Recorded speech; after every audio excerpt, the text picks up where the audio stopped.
Hi, everyone. Welcome to the Power of Food podcast, episode 4. We're your hosts, nutritionist Leah and Stacy Seslowsky. And today's podcast we are super excited about because we are talking all about healthy eating on a budget. So we are going to have tons of tips and tricks for you that are really accessible and practical tips that you can implement right away and help yourself eat healthy on a budget, because a lot of times people think eating healthy has to be super expensive and is far out of reach and all of that. So what do you think about that, Stacy? I love it. I love this topic. And I think maybe that our listeners might find it interesting to know that you and I don't really plan, or we don't really talk about our topics in advance. So I feel like I'm going to get to learn a lot from you because I don't know what you're planning on, adding. So I'm excited to get some good ideas from you as well. Right back at you. I always love talking to, other health professionals and nutritionists, especially because we deal with this daily and we deal with, helping people create these lifestyle changes. And our job is to break down the barriers and make it easier for people. So not only figuring out, what the best diet is and what they should be eating, but also how to do that and how to implement that. And that's a huge part of this. So I love making it easier for people. And especially now, with the current climate, people are losing jobs and all of that. It's so important to take care of your health, of course, but we also want to do it in a way that's budget friendly. So tons of tips and tricks. I'm sure we already mentioned there's going to be some overlap in kind of our list, but I'm super excited to hear what you have to say as well. But I'll go ahead and jump in with the first one that I love to tell people. So this one is pretty straightforward and might seem, pretty obvious, but cooking at home is so much less expensive than buying food prepared out. And so if you focus on spending the majority of your food budget at the grocery store rather than at the restaurant, you're going to spend so much less money. And then also, you're also going to eat so much healthier because a lot of these restaurants are adding excess sugar, unhealthy oils, processed ingredients, all of that. So you're really getting a double whammy with this one. You're going to spend less money, you're going to eat healthier, all of that. So that is, my go-to. Cook at home. There's so many resources online. I know you and I both teach cooking classes to people, so that helps you incorporate all the healthy foods we always talk about and how best to cook them and all of that. And so even if you haven't cooked before, now is such a great time to get going with it. And kind of similar and related is meal prepping. So meal prepping is essentially creating large meals ahead of time and then having them ready to go for the week, or you can also throw the food, into the freezer. And that's great because it's less expensive and you always have food ready to go. So you're going to avoid that last minute, call for delivery, or you're in the checkout line and you're starving and you don't have any food at home and you grab some stuff.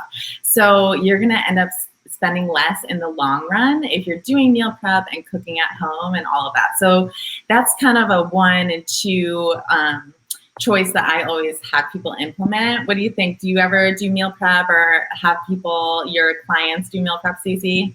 Yes, absolutely. I did have that on my list. And just also a part of that is when you prep and when you plan in advance, then when you go to the supermarket, you know exactly what you need, and just sticking to that list is really helpful. So rather than sort of like going to the supermarket and randomly picking, all kinds of different foods and hoping you can, somehow mix it together in the right way once you get home, if you really go to the supermarket with your meal plan in mind and just sticking to that list, not only will you avoid buying, making, random purchases, but you'll also likely buy more healthy foods because you'll write on your, it's easier to keep a list of healthier options instead of adding on things like chips and snacks and high sugar foods and prepackaged foods. If you make a healthy list to start and you plan it out, and then when you go to the supermarket, just stick to that list, That's really helpful, as well as just not going to the supermarket with an empty stomach. So just go in Totally. fed and satisfied, so you can really think clearly with your mind and not with your stomach as you're shopping. That So true. definitely help keep you to your list and not make those added purchases that are more expensive and less healthy.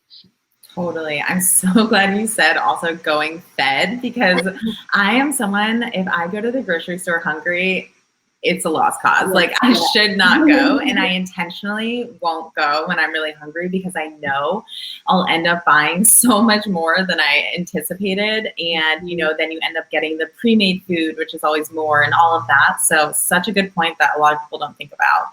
Yep.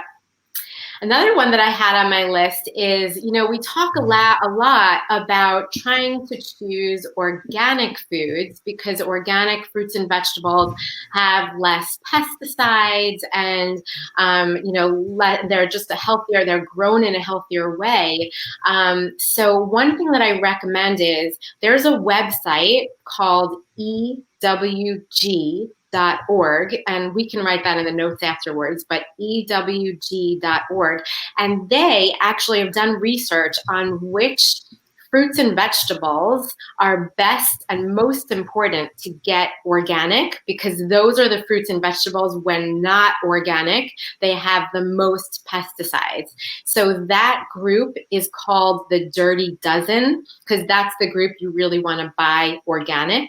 And then there's a group of fruits and vegetables that when they tested them, even the non-organic version was not excessively high in pesticides.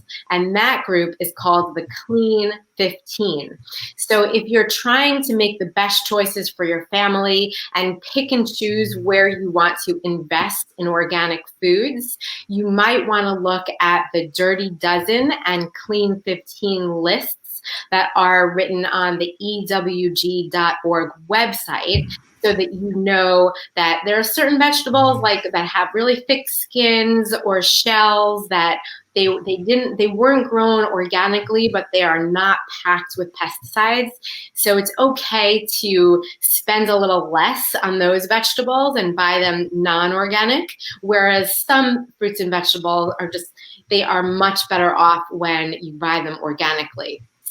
Totally. Yeah, that was also on my list. One of my favorite resources to tell people. They also have an app that you can, if you're at the grocery store, pull it up on your phone, so you don't have to memorize the Dirty Dozen and the Clean 15. But just some examples of the Dirty Dozen that you do always want to get organic are things like strawberries, spinach, kale, grapes, cherries, tomatoes, and potatoes. Potatoes are a big one that I find, a lot of people consume a lot of potatoes, and they're one of the most heavily sprayed with pesticides. So it's really important to get those organic. And then, like you said, the Clean 15, you don't necessarily need to. So anything with a hard shell or that you peel or anything like that. One of them is cauliflower. That kind of surprises a lot of people. Also broccoli, mushrooms, cabbage, avocados. Those are things that, are great to get, and you don't have to get organic. So I'm so glad you brought that one up. That is a great one.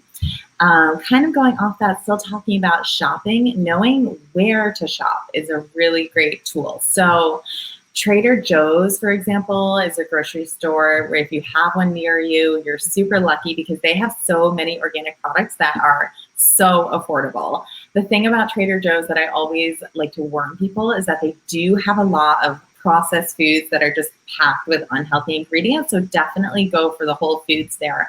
But their prices are unbeatable. It's really great. And also along those same lines, Whole Foods 365 is a knockoff of Whole Foods. That's less expensive options. The only problem with that is there's a lot fewer of them. So if you don't live near one, it might be a little trickier.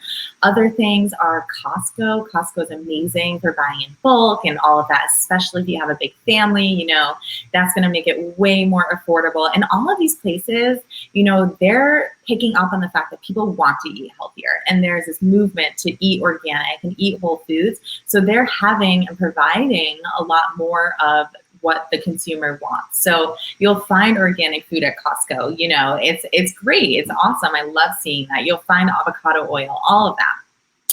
Other ideas are CSAs, or community supported agriculture. So that's a program that's really great to support your local farmers, and it's more cost effective than buying the food at the grocery store. So if you want to find one of those in your area, you can just Google CSA near me, and you're really likely to find them. Again, those are growing as well. And then there's also online stores like Thrive. Thrive is one of my absolute favorites, and that's an online store that sells a ton of organic and healthy products at heavily discounted prices, and then ships them straight to your door. So especially in the middle of a global pandemic, that is great. And there is a membership fee, but once you pay that fee, I believe most of their products are about 25 to 50% off.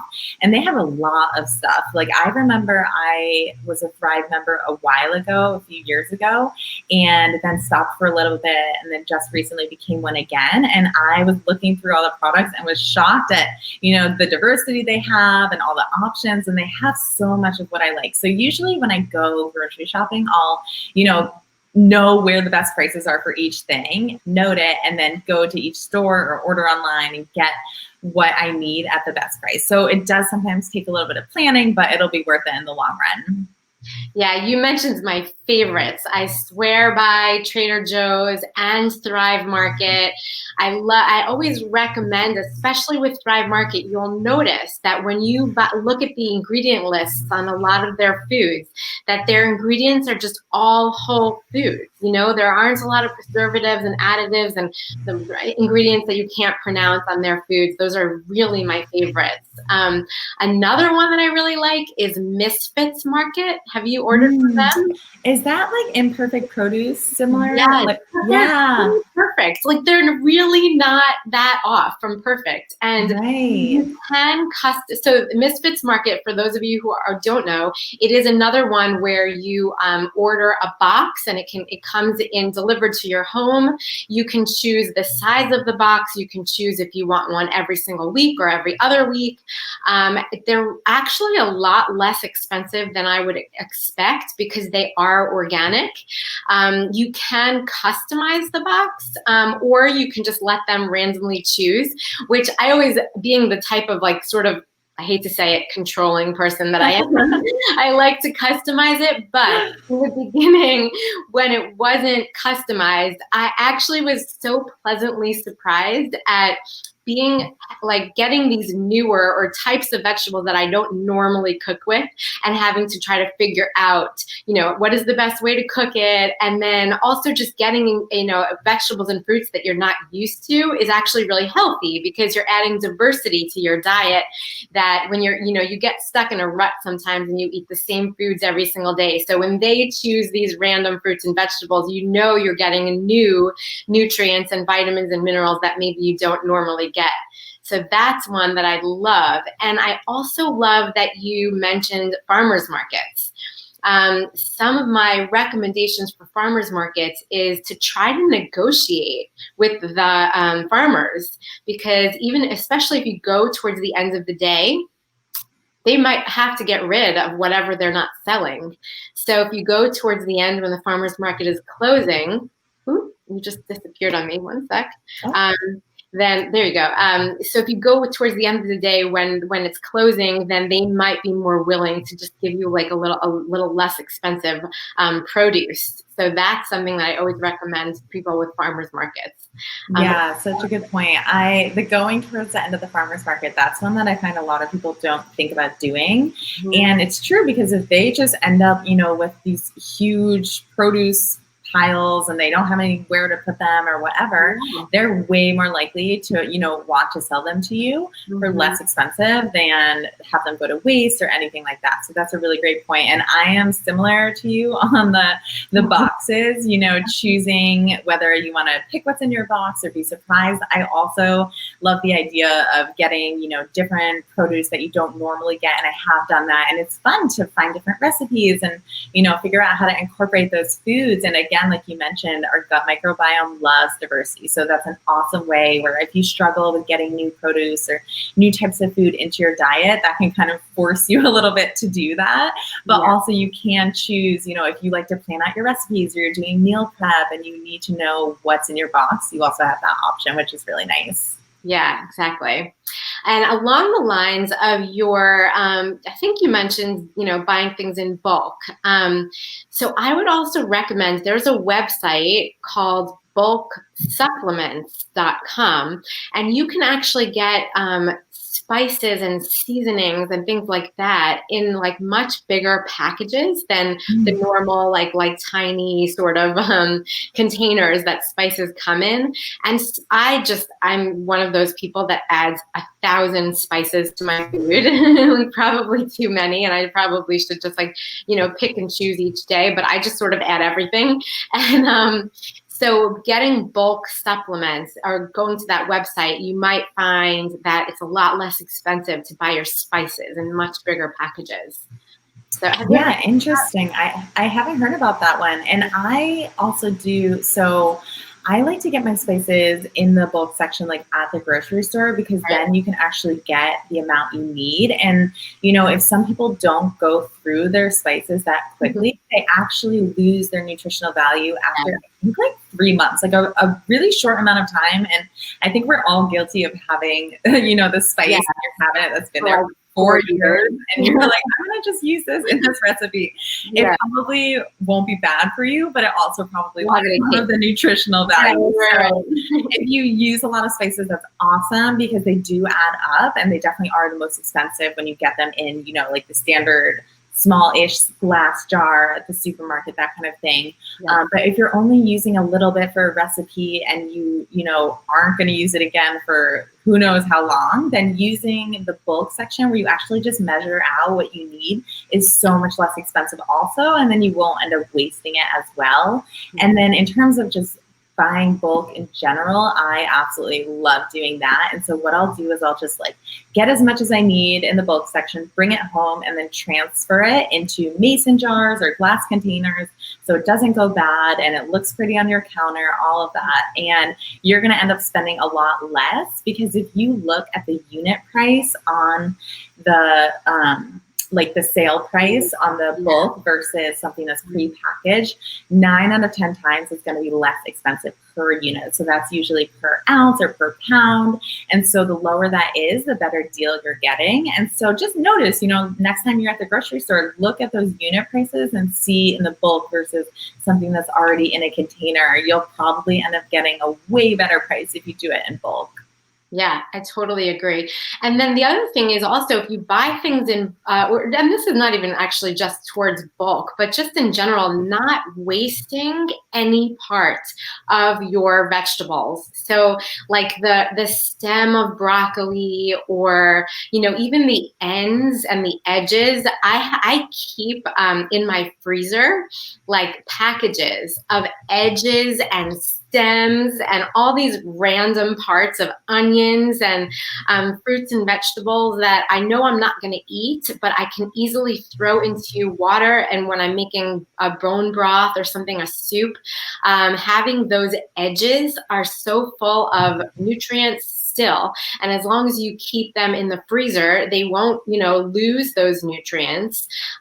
So just making sure not to have any waste is really great. Even when you have leftovers at night from dinner, keep it all together in a container, and then the next night add more to it, add rice to it, add, other things, and just making sure not to have waste, I think, is also, you can literally make a whole nother meal out of some of the waste sometimes, Totally. Yeah. Reducing food waste is so important. And I think a recent estimate found that Americans waste the equivalent of $165 billion every year just on food waste. Wow. Food waste. So that's insane. Yeah. Because a lot of these foods, like you said, you can use the vegetables and use it in a bone broth, or even the chicken carcass. If you get like a rotisserie chicken, or you make a whole chicken, saving those bones and making bone broth, which is one of the most nutrient nutrient dense foods there is. That's huge. Some other ones I love are, you know, broccoli stems, slicing them up really thinly and making broccoli chips out of them, that kind of thing, you know. So just getting creative and reusing food and then saving leftovers, incorporating them, you know, keeping tabs on what's in your fridge so you know when things are going to be going bad and what you need to use up, and all of that is really helpful also. Yes, I totally agree. And so the other thing that I wanted to mention is to buy seasonal. So like knowing what is in season, because stores will jack up the price for foods that are out of season, harder to get locally. So they have to spend more money to get foods that are, you know, not in season. And so the foods that are in season are usually less expensive because they're more accessible to the store. The other thing is that it's actually healthier to eat, you know, foods that are in one season, eat those foods. And then in a different season, eat different foods, because, you know, that's a way to make sure that you're having that nutrient diversity, getting different nutrients each season. And also in season, those foods are just, they're from more local places. They're more, they haven't been sent all over the world to get to you. So they're going to be more fresh, and they're going to be more, the nutrients are going to be more bioavailable and more dense than foods that have traveled very far to get to you and are out of season. Totally. Because a lot of people don't realize this, but the second that produce is picked, it starts to lose nutritional value. So the sooner that you can eat your food after it's picked from the field or the tree or whatever it is, the more nutritious it will be, which is why, you know, going to the farmer's market and getting the food that the farmer picked that morning is so much more nutritious than buying bananas from the supermarket that were shipped from South America and all of that. So love that you said eating in season. And also, you know, something else I love to do is when something's in season, it's more likely to be on sale. So take advantage of those sales and then freeze it. So for example, I was just at the grocery store and they had an awesome sale on blueberries. So I stocked up and put half of them in my freezer for smoothies and all of that. So it's really helpful to do that. I also do that a lot with meat. So salmon was on sale the other week and I just got a bunch of salmon and now it's just in my freezer for when I'm ready to use it. And it lasts for so long. And pretty much I never spend full price on salmon because, you know, take advantage of those sales when they're there. And then also take advantage of sales on things that you might not normally eat. So again, an excuse to increase some diversity in your diet, maybe a new kind of fish or a new vegetable or whatever might be on sale. And so that's just another excuse to increase the diversity of your diet. Yeah. So that's a really good point. The other thing is always focusing on, you know, buying whole foods. So if you buy packaged foods, it's actually more expensive than buying whole foods. And you also want to avoid buying like pre-cut and prepared foods because they upcharge that a lot. You're paying for the convenience of that. So if you're trying to save money, you know, buy the whole apple instead of the cut up apple. Example is like that. Do you have any other examples like that, Stacy? Yeah, absolutely. You can actually choose like less expensive cuts of meat and cook them slower in sauces instead of buying the most expensive piece that you know, it tastes amazing when you just like sear it, you know, but like you can spend less money on less expensive types of meat, and slow cooking is actually healthier for you because you're not getting that char on the outside of the meat that is damaging and can be carcinogenic. So instead, when you slow cook meats and you cook them in moisture, they are not getting that char and they're healthier versions of those foods. So just trying to choose like less expensive types of meats are really good option. Totally. Yeah. I'm so glad you brought that up because even like grass-fed, grass-finished organic beef, ground beef is, I mean, it depends on where you go, but $7 a pound. I've even seen it for $6 a pound sometimes. And also chicken drumsticks versus like chicken breast or chicken thigh are super affordable. And then, you know, like canned fish, canned wild salmon, for example. I know Trader Joe's has that for super affordable, best price I've seen. And then eggs. Eggs are one of the most nutrient dense sources of protein. And so many nutrients in there, and they're so affordable, and they last, again, forever in your fridge. So if there's a sale, stock up on eggs, have them in your fridge ready to go for whenever, and you're spending less and you're still getting the nutrients from that.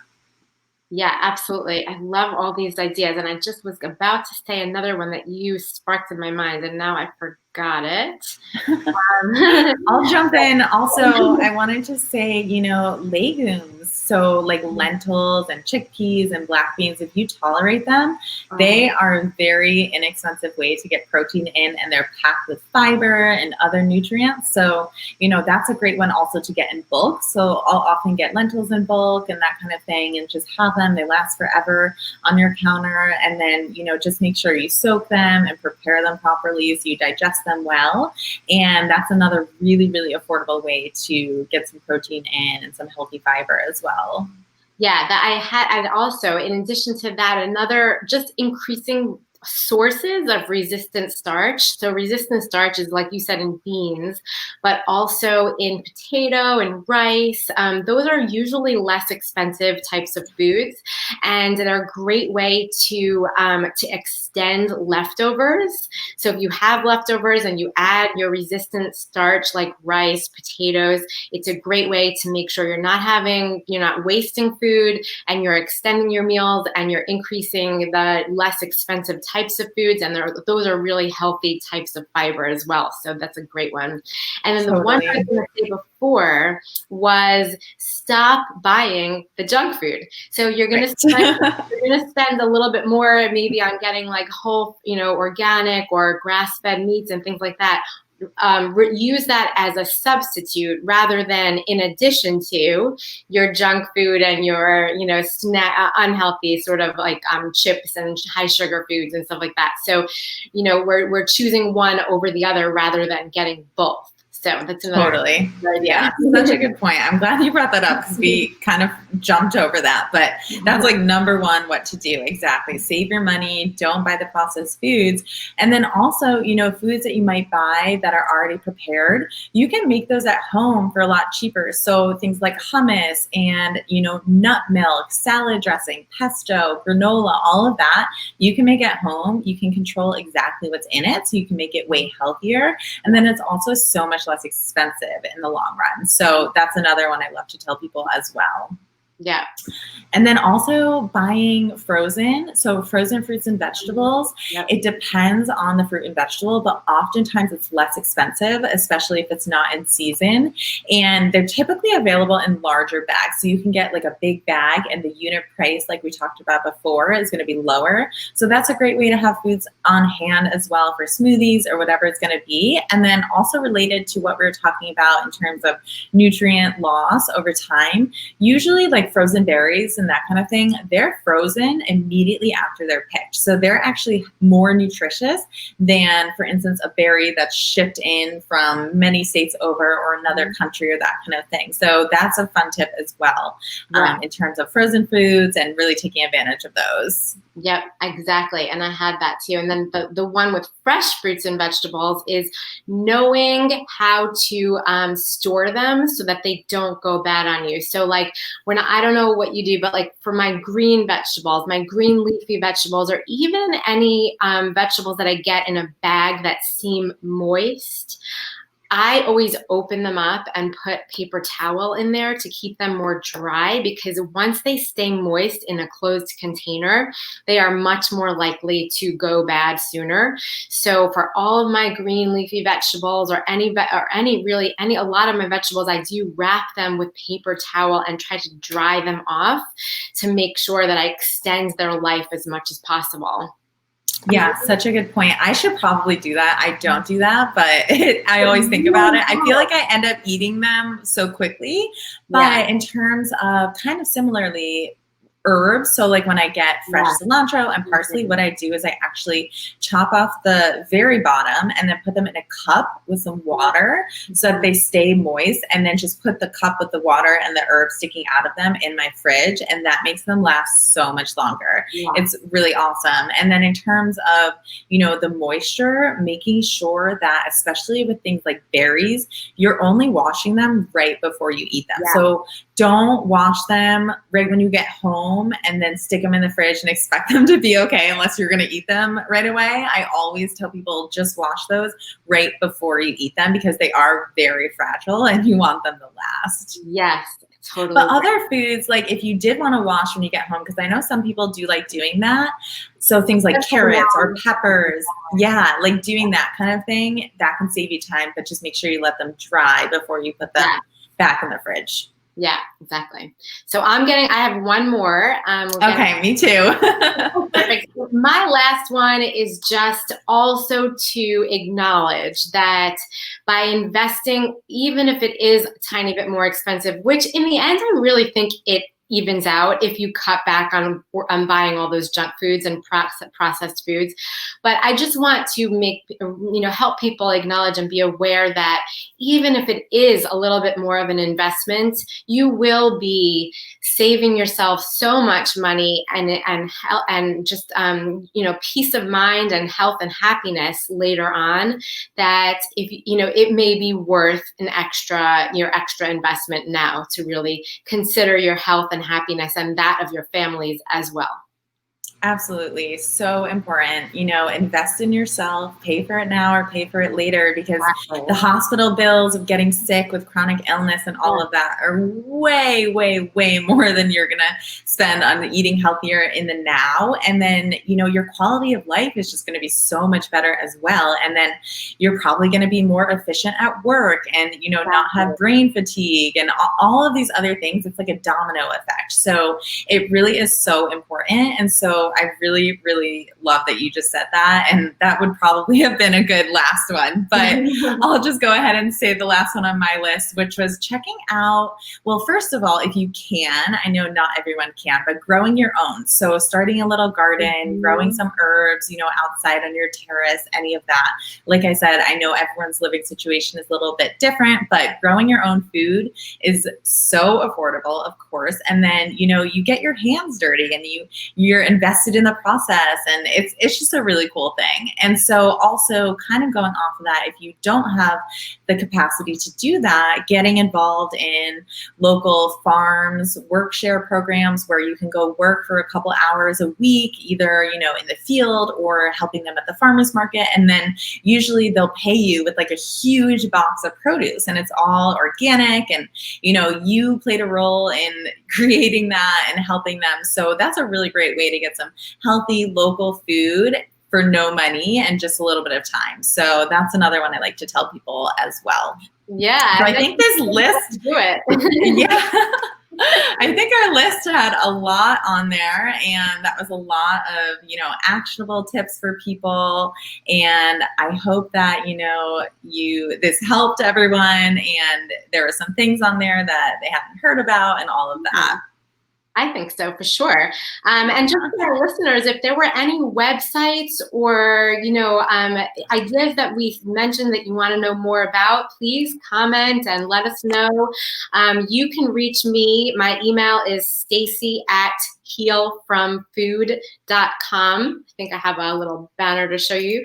And I am a functional nutrition dietitian. I am in Florida, but I also have a virtual online practice, so I can meet with people from anywhere. So feel free to reach out to me, and my website is right there, www.healfromfood.com. And I'm also available on social media, Heal From Food. Awesome. Thanks, Stacy. My name is Leah Barrick, and you can find me at www.gracefunctionalnutrition.com. You can also email me at gracefunctionalnutrition@gmail.com, and I'm on social media also at Grace Functional Nutrition. And I am also accepting new clients. I am 100% virtual, so online, available. And yeah, like Stacy said, we'd love for you guys to reach out and comment, let us know if any of these help you, or if you have any, you know, that we missed. We'd love to learn from you guys also if there's any cool tips that you have. Great. Nice to see you, Leah. See you next You too, time. Stacy. Thanks. You got it. Bye-bye.